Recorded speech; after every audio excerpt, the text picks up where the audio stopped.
Jadi selama ini yang ditanyakan itu kan, kalau orang itu memperbaiki akhlak, apa benar pun diberikan kesembuhan oleh Allah Ta'ala? Insya Allah benar, tapi harus ada sesuatu yang diminum istilahnya, entah itu obat atau ramuan rempah-rimpang. Jadi bukan hanya sekedar memperbaiki akhlak terus sembuh ya, nggak bisa begitu secepatnya langsung sembuh ya, nggak gitu. Allah itu sudah mencontohkan kepada Nabi Musa ketika Nabi Musa itu dikejar Fir'aun, di depannya itu kan ada lautan ya, mau lewat ini laut, mau nggak lewat di depan tapi di belakang itu ada musuh ya.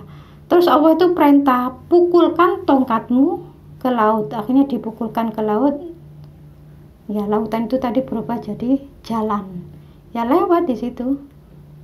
Itu artinya apa? Artinya bahwa kita ini kalau pingin sembuh dari penyakit itu bukan hanya sekedar ya Allah berikan aku kesembuhan terus memperbaiki akhlak. Harus ada sesuatu itu apa? Yaitu ramuan rempah-rimpang atau apa itu yang diminum terus memperbaiki akhlak. Makanya ada orang sudah berobat berulang kali ke dokter, itu kan sudah ikhtiar ya. Mengapa kok masih terus belum diberikan kesembuhan, sampai operasi, sampai akhirnya mau ketiga tuh enggak mau, takutnya gagal terus. Setelah memperbaiki akhlak loh kok diberikan kesembuhan oleh Allah Ta'ala, karena ikhtiarnya sudah, dia itu yang berubah, berobat ke dokter ya, tinggal mohon ampunnya dan memperbaiki akhlaknya yang belum, beristighfar, mohon ampun, bertobat, pokoknya tidak akan mengulangi seperti itu. Akhlak yang buruk itu tidak akan diulangi lagi ya, diberikan kesembuhan oleh Allah Ta'ala. Banyak ya kisah-kisah di Al-Quran itu, seperti di surat Shad ayat 24 itu kan ada dua orang, yang satunya itu punya kambing 99, yang satunya punya kambing 1. Nah, orang yang punya kambing 99 ini meminta kambingnya orang yang punya kambing 1. Akhirnya orang yang punya kambing 1 ini mengadu ke Nabi Daud, loh kambingku ini sudah 1 diminta ya habisnya. Terus Nabi Daud itu ya waktu itu ya mungkin masih belum bisa memutuskan ya mana yang benar ya, ini apa ini. Terus mungkin dianggapnya orang yang punya kambing 99 ini ya sudah punya kambing 99 kok masih minta, sepertinya serakah ya. Nah, kebanyakan kan orang yang kuat itu kebanyakan memang menindas orang yang lemah, itu kebanyakan.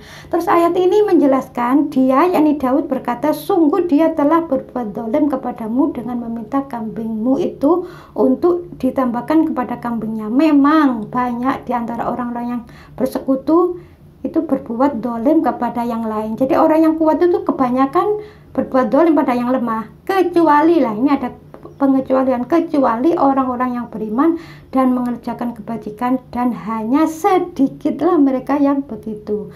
Dan Daud menduga bahwa kami mengujinya, maka dia memohon ampunan kepada Tuhannya lalu menyungkur sujud dan bertobat. Memang para nabi itu kalau begitu melakukan kesalahan ya, punya dosa itu secepatnya mohon ampun. Itu para nabi seperti itu. Dan orang yang sudah mohon ampun itu biasanya ya doa itu akan dikabul. Doa itu sulit dikabul ya karena barangkali ya ada kesombongan dan kesyirikan yang dia lakukan. Itu kan dosa, belum dimohonkan ampun, terus dia belum sadar kalau dia melakukan kesombongan. Oh anakku itu loh sekian hari hafal sekian juz, nah padahal nggak ada yang tanya, itu nggak terasa loh, itu kesombongan. Memang setan itu pintar sekali membelokkan orang ya. Kalau orang itu sudah melenceng, ada kesombongan ya ditinggal. Kalau selama orang itu lempeng-lempeng aja ya, lurus, itu terus digoda.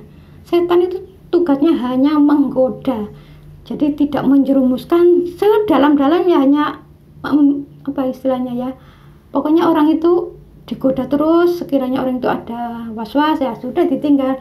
Orang itu ada timbul ada rasa sombong atau riak atau ujub, langsung ditinggal gitu aja.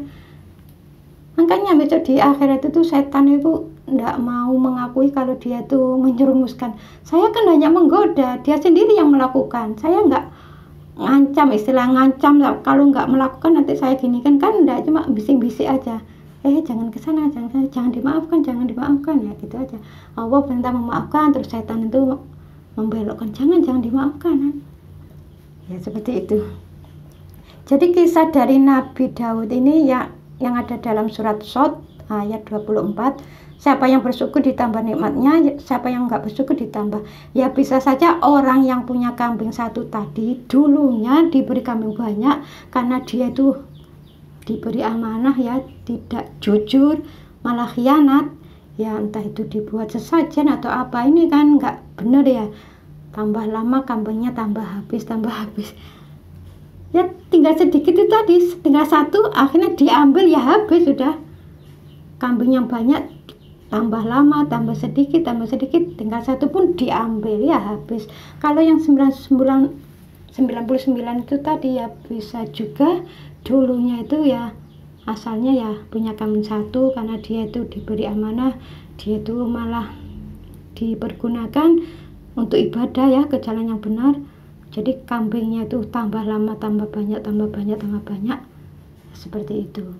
Memang dari kisah ini Allah itu mengingatkan ya, sebagian besar orang yang kuat itu memang menindas yang lemah. Ini diterangkan seperti itu. Sedikit sekali orang yang kuat itu menindas orang yang lemah, itu sedikit sekali. Keterangannya itu kan sedikit sekali, kecuali orang-orang yang beriman, dan itu sedikit sekali kan gitu. Itu maksudnya ya, orang kuat itu umumnya itu yang menindas yang lemah itu sudah umum sudah.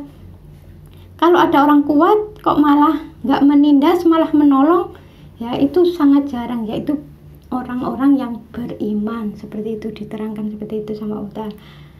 Jadi kalau kita ini misalnya diberi amanah harta, jangan sampai ada kesombongan, itu ujian. Jadi orang diberi harta yang banyak, terus diberi sehat terus, itu ujian kenikmatan.